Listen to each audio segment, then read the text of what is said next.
What's up, YouTube? My name is Mistic, and today I'm watching a video by Papa Meat, the Stalking Disease. I don't know what to expect, so let's get into the video. Welcome back to the Papa Meat channel. How you doing? How you doing? I'm doing great. Because today, I'm sick. I don't feel good. You don't feel good? Just a little. Stop complaining, dude. Just read the fucking script. Today we're Smile. Smile! Today we're going to be talking about gang stalking. Gang stalking is something that's become quite the controversial topic online. Nowadays, there's an increasing fear of mass government surveillance. While this is a legitimate fear, there are some people who believe they're already being carefully watched over by malicious forces. Hey, don't get me wrong, gang stalking is not...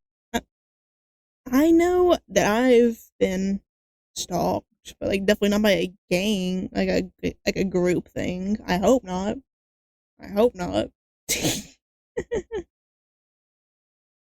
New. It's been around forever, but it's a fascinating subject that I feel has evolved over time too. Which, if you don't know what gang stalking is the act of a coordinated group of people essentially stalking a person or watching their every move for the purpose of harassment. That's why you get people online, you know, videos on Instagram. Never had that. I first heard about it whenever I heard Rusty Cage's song about it, and he did a video about it. This is a while back. Who? Very catchy. I remember when on YouTube. Then from there, you just kind of, you know, because your mind is open to actually seeing those things, like, or just because you know what the keyword is, then you can start seeing it more. But now it's, I think it's evolved even more with the rise of vertical content, because now it's anybody with a phone can just record something and then post it very quickly on a social media platform. So that's why you have people, who like watch like their mailman, like he comes by every fucking. He's watching me. Yeah. My mailman. Other people paranoid because He's here every day. Already paranoid people looking at paranoid people causes chaos. Well, it's like I'm pretty paranoid. People, I mean, everyone's saying it was crazy, but they're just like, yeah, the birds are Chinese spies. And then you find out like China, which is true. Yeah, China. Yeah, it's true. China does have drones that are birds. It's true, buddy. So. People have the right, and I feel like the gumption to be paranoid in today's times. You know what I mean? I want somebody to gang stalk me. I want to be gang stalked. I don't. I don't. Oh my god! Most people see gang stalking as a form of wild conspiracy, so it's easy to discount self-anointed victims as nutcases or boil their struggles down to paranoid delusions, right? It doesn't help when it's a 53-year-old woman without any clothes on, screaming and looking frantic, right? It's easy to assume, okay, well, she's on drugs. What if she's not? Are they actually crazy? What if there's more to the phenomenon than people realize? Today, we're going to talk about real historic gang stalking cases as well as the average everyday people that claim to be targeted. Good night. Just take like no 5. No. Take a drink. Read the script. Come on, we have to film 3 more videos today. We're behind schedule already. Right. It's 12 p.m. and we have 6 hours of recording. Okay. If this is the first you've heard of gang stalking, let's get into how it works. Well, what not makes really, the concept of gang stalking so terrifying is not just being spied on, but being spied on by a large coordinated network of people. Because potential gang stalking perpetrators include the police as well as military, and the situation can be much more terrifying. And let's be real. If any government is stalking you, it's probably your own. Especially if you're in the United States. Only our government's gonna be stalking us. Only ours. And they are. Maybe not you specifically, but they have your information. Passing strangers simply staring you down on the street. It's the idea of a collected group of people that are out to get you, right? It's not just it's not one person, it's an organization. It's something that's larger, right? It's Big Brother watching. They're in the it's an trees. idea that's trying to get you for whatever reason. Or big sister. Or big sister. Patricia, big girl, volleyball and softball all-star. They call her Ham Hock in the locker room. And she never says her full name, Patricia. She either says Trish or Pat. TIs, or targeted individuals, live in constant fear of being followed. This means hyperanalyzing every facial expression and movement the people around them make to ensure they're not part of this malicious network of people out to get them. And there are endless reasons why someone may believe they are being gang stalked. One popular narrative is that the powers that be wish to experiment on innocent people with high-tech mind control technology behind their back, which sounds like schizophrenia. But how do we know it's not schizophrenia? We don't. Well, you could. We don't. No, Dick, we have to show these people empathy. One thing you don't have for me while I'm sick. Yes, well, I will not have empathy on you. I don't have empathy on schizophrenic. You're such a kind God, you know that? However, the perpetrators of this act can be just about anyone, from jilted exes to space aliens. That's a big spectrum. Actually, how big of a spectrum is that? An insane Do y'all ex-girlfriend believe in to an aliens? I personally do. I also believe in ghosts and those things. Cause I've seen ghosts. I mean, I lived in a haunted house for like a year, so.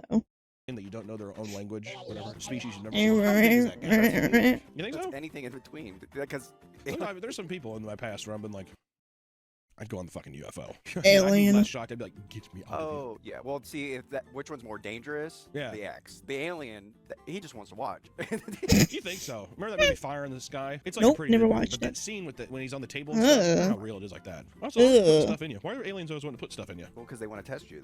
Do you think that the alien stuff, when people were like, oh, he probed me, was that just because it was men in the 60s or 50s having gay sex and they didn't want to admit it? Oh, yeah. Maybe. Doctor, because of like Thank you for the follow. Like, I was probed by aliens. Or something. I was probed. Should an alien pick me up and put something in me? He looks outside and he just sees like his boyfriend in the bushes. It was an alien. I was gonna say maybe his boyfriend's an alien. Just a little. How do we know? How do we know? Jump the border. Talking about some Kansas guy that's having homosexual tendencies. All of a sudden he meets some guy from the Philippines as if he knows where that is. In the 1940s? Yeah, right. He's probably like, he's from space. Take me to your leader. Yeah, take me to your leader. UFO. This video is sponsored by Helix Sleep. It's a perfect time to reset and refresh your sleep space, and it all starts with investing in a brand new mattress. 1 in 3 adults do not get the right mattress for you. Oh, The quiz yeah. they have you take is very quick, and your answers lead to your dream. Yep. Not invest in a pillow that can customize your body over time. Head to helixsleep.com/popmeat and start. Fun fact, I literally just bought a actual pillow like yesterday. I sleep on a futon, and for like the past year, I've just been using my like little stuffed animals as pillows. I finally got like a real pillow, so big upgrades Take advantage of at the their Mistic. exclusive partner offer and get 20% off Household. site-wide. Hell Thank you, yeah. Helix Sleep, for sponsoring the video. Now back to the video. Gang-stalking tactics, as told by the self-reported victims, can often get so complex that it's easy to discount them as lies or symptoms of a psychotic disorder. After all, hallucinations brought on by these disorders can easily make someone feel as if they're being watched. Regardless of their validity, being a TI is exhausting and it can ruin your life through fear and paranoia alone. I mean, people have full-on mental breakdowns. Even if you are not a TI or a targeted individual, the thought of being a TI or targeted individual, I think, would be catastrophic in the mental state. There would never be rest. No, yeah. Constant distress. I'd be constantly paranoid if I thought someone was fucking with me or just watching me all the time. I'll tell you why I'm constantly paranoid is because I told you I was sick today, and I told you that my wife was helping me, and that you still were insisting on me coming up here and doing this fucking video. Well, Thank you is for a becoming a problem. member Tell over on Allison. YouTube.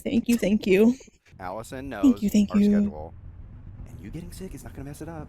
You had the entire weekend to rest. We know your schedule. What are you talking about? We were at a convention the whole weekend. Exactly. You could have rested. I'm supposed to rest during a very busy. Okay, whatever. Though gang stalking is a relatively new phenomenon, there are plenty of historical Is it examples new? dating back centuries. Often cited as the first example of gang stalking is the case of James Tilly Matthews. Born in Who? 1770 and living in London, James had a long history of imprisonment and subsequent release due to insanity. The first time he was arrested was after the French suspected him of being a double agent during the French Revolution. The next arrest occurred a few years later when he began shouting treason at a lord Treason. during a debate in the House of Commons. And while living in London, James believed that there was a gang living in a cellar near London Wall using a device he called the heirloom to shoot magnetically charged rays into his body. James' descriptions of this gang and their device were recorded in nearly a book-length psychiatric report written by one of the caretakers at the hospital. According to James, the device supposedly ran off a dog excrement, animal sperm, and putrid human breath. And the gang consisted Why of Bill would the it King and his second in command, Jack the Schoolmaster. Below them was a woman dressed as a man dubbed Sir Archie, and the person operating the machine, Glove Woman. The machine had multiple mind control settings, including stone making, lobster cracking, bomb bursting, thigh talking, and James'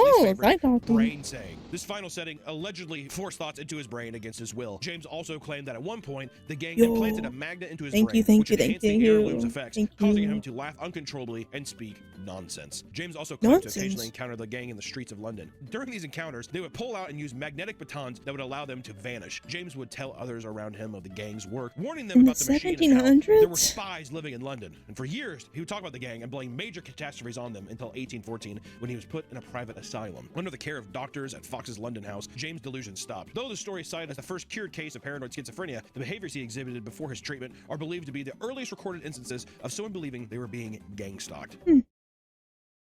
So let me tell you something. If you were able to follow along with that and understand all the shit that just happened, bravo. Which, here's the thing.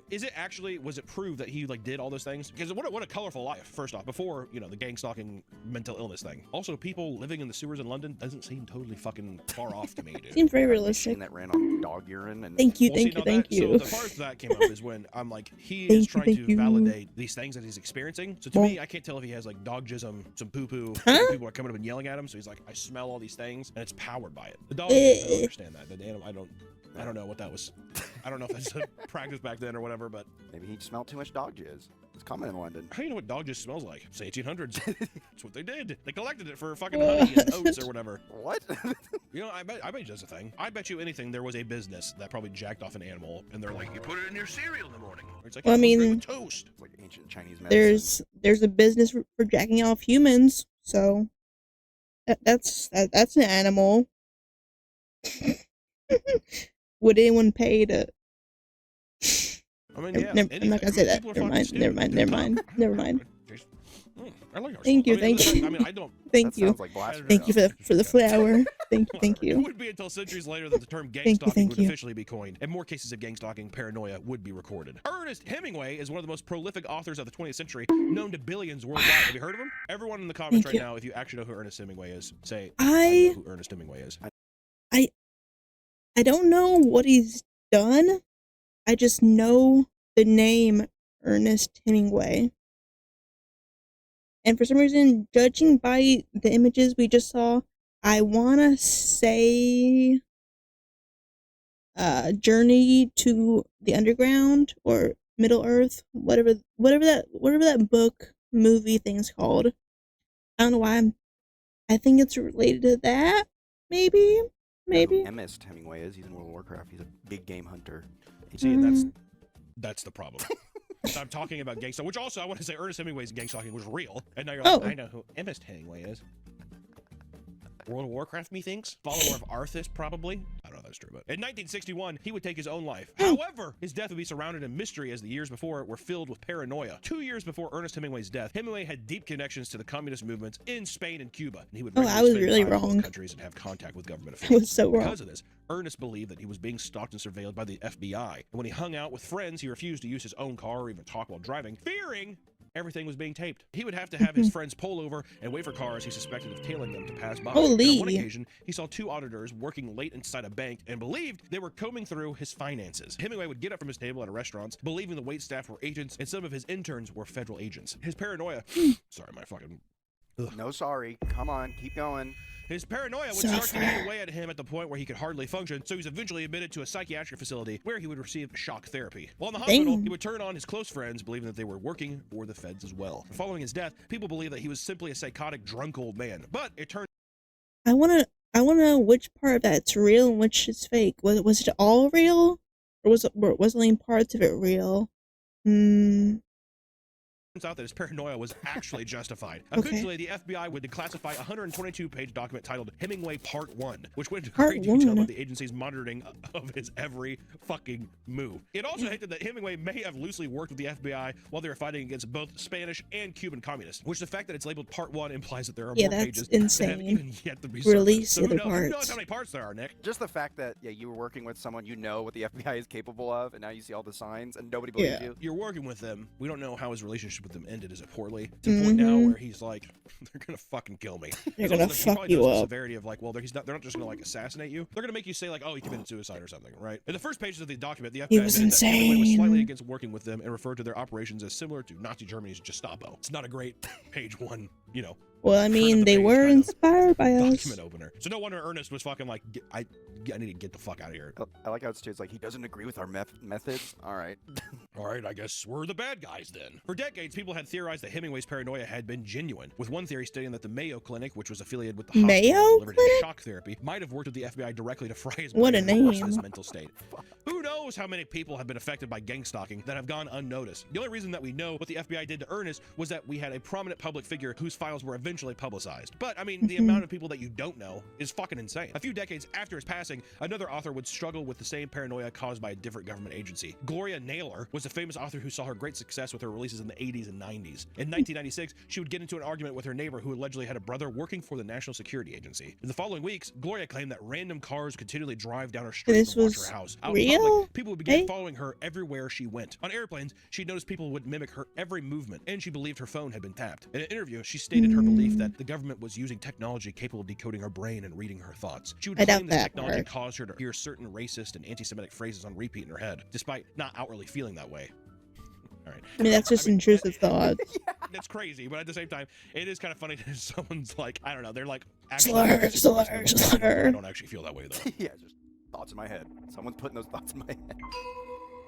Boy, oh boy, the government's having a field day right now. She fully believed that this was all part of an elaborate surveillance campaign by the NSA. Her final book, 1996, is a fictionalized memoir heavily based on her real-life story. It was received with mixed reviews, with some believing her story, while others remained skeptical. However, there might be some truth to Gloria's story. Before her passing in 2016, there were multiple NSA whistleblowers who exposed the agency for its mass surveillance and Hell data collection yeah. program. It was also discovered is that in his 2008, name? the U.S. Army received a grant for telepathic technology that could use the forget. brain's Snowfall? electrical activity to transmit messages. I have a feeling that like NSA, FBI, whatever, the things that they're actually using, like actually manipulate people, I think it's like it drives them crazy, but then the effects of that cause people to like, I don't think that like they're like, okay, well, we're gonna shoot a ray, it's gonna make you think a certain way. I have a feeling that like it fucks their brain up and then their brain formulates whatever. You know, I don't believe that they're like, oh yeah, we're gonna shoot this and now you have anti-Semitic and racist ideologies. I think that it just probably fucking jumbles your brain or something. They could just torture you to do that.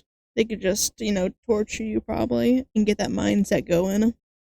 They don't need to raise for that. Like, yeah, we're testing something on you, and they just had like a microwave pointed at your brain, Yeah, like literally. you, Yeah. They think it's doing X, but it's actually causing you to hallucinate. I don't know any of that shit. All I know is like I feel like if you condition somebody enough to their brain, I feel like you can like fuck with their brain chemistry. Gay stalking isn't just limited to government bodies. Companies can perform it as well. In 2019, eBay faced criminal charges that led to $3 million in fines after an unhinged harassment campaign. Ina and David Steiner were I reacted to a video on that. That was crazy. They like sent like a dead pig or something. I forget.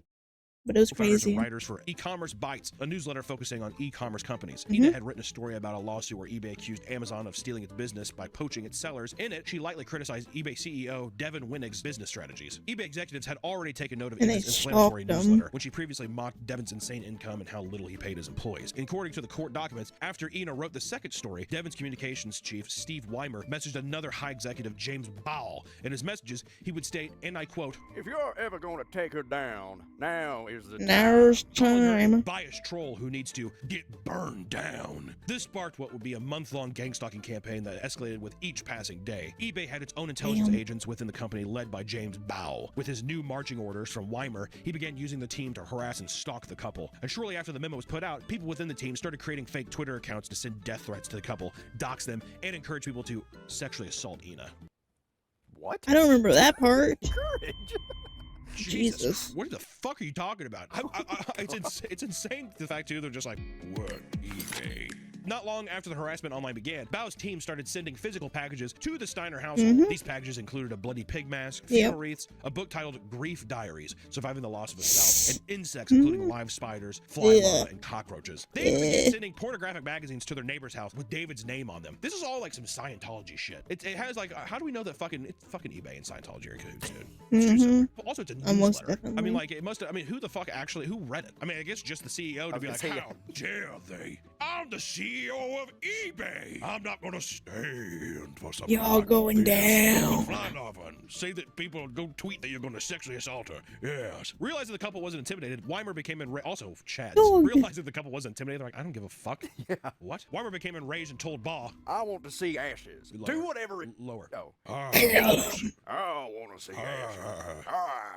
I want to see ashes. That's insane behavior. do whatever it takes. Do whatever it takes. Do whatever it takes. This launched stage 2 of their campaign against the Steiners. Members of Bow's team began surveilling their home and following the couple around. The company also began creating fake Craigslist ads under Steiner's names, claiming they were having swinger parties and estate sales at their homes. DoorDash drivers would endlessly deliver pizzas to their home, and eventually Bow's employees began straight up doxing their street address. The entire time, both Ina and David were petrified by what was going on. They would tell family and friends about it and repeatedly find themselves over some taking pictures of random cars outside their home, fearing for their safety. The Steiners would get an investigator involved who combed tirelessly through all the information they had and had found some interesting links. First, he found that all the pizza payments were made with a gift card from Silicon Valley near eBay headquarters.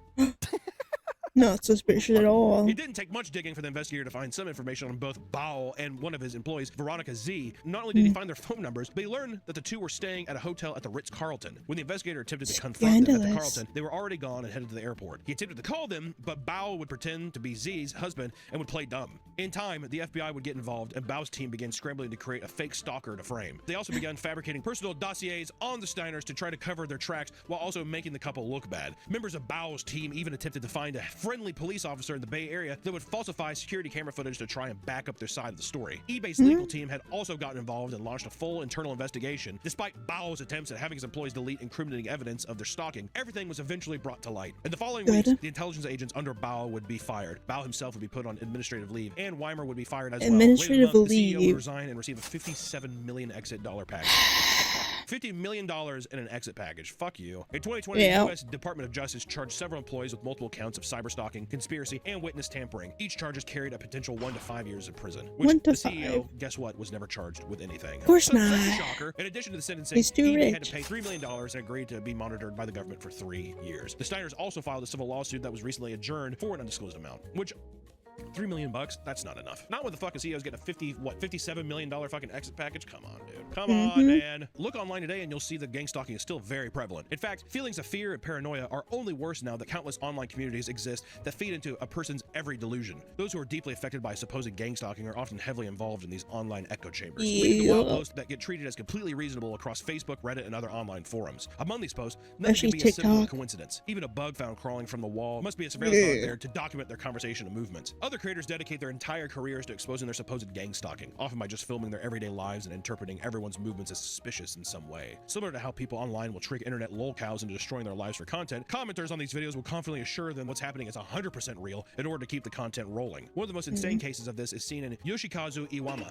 Yoshi was known online and within the community as a peculiar man that was convinced he was being followed and monitored by a town filled with stalkers. Why do I recognize that He would bring his name? digital camera everywhere he went and would diligently film and upload videos under the name Ayuyo700. These videos often consisted of him making strangers uncomfortable, and he wouldn't shy away from extreme acts like spraying down elementary schools across the street or even chasing down high school students on his bike. He was very often arrested for his crimes. After filming a heated interaction with 2 young neighbors who were fed up with his behavior, the video was posted and went viral, leading to Yoshi becoming a hot topic across the internet. Because he was so comfortable filming his neighborhood, people were easily able to track down his home, and what followed was real-life harassment that would escalate from throwing trash on his doorstep to costume men scaring him, filling his house with smoke, and even visiting his ill father at the hospital as well as his gravesite once he passed away. Swarms of people came to mess with his That is lawn, dance for a security insane. camera, and scream at him for long periods of time, knowing he'd upload the footage, which was exactly what they wanted. Many streamers would offer support to Yoshi by interviewing him and helping him pay off his bills, and the harassment had calmed down significantly as time went on. It's clear that this man was simply struggling mentally, and people used his fear of being stalked for content. Ironically, these fans basically became the real-life gang stalkers Yoshi was previously made fun of for believing in. Which is just Art imitates wild. Well, that's the life. thing, though. Once you get into that lolcow territory, once you get into that territory where people, for some reason, have this like vendetta against you, I always find that these people that are obsessed with like trolling people online are just as like mentally fucking disturbed as the other people. You get this gratification of tearing down someone that bad, but also too, I mean, I don't know. There's a thing of being like when you're younger, like, haha, that's funny,